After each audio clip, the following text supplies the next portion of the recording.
Eritrea was among the countries that abstained from voting the United Nations General Assembly resolution on condemning Russian actions. In 2022, Eritrea condemned the sanctions imposed on Russia. Do you feel pressure from the West for your position? And do you detect any pressure in relation to certain projects of cooperation with Russia? There is a problem here. We did not abstain. We were against the imposition of sanctions against the Russian Federation. It's not because we are doing any favor to the Russian Federation. This is war declared on Russia, led by Washington and NATO. So it's very clear, it's a very simple thing. And as I indicated earlier, this war was declared 30 years ago probably.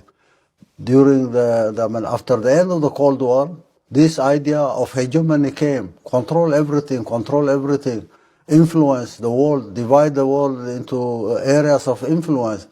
And it's not only expanding influence. It was a declaration of war because there was a concept developed by these guys to contain those who can compete, or at least who can share something in the global scene. That was not allowed. And because of the background of the Cold War era, this obsession of containing Russia was there for the last 30 years. It's nothing new. If you are containing one nation not to grow, not to compete, not to be able to make its contributions, then you are declaring war.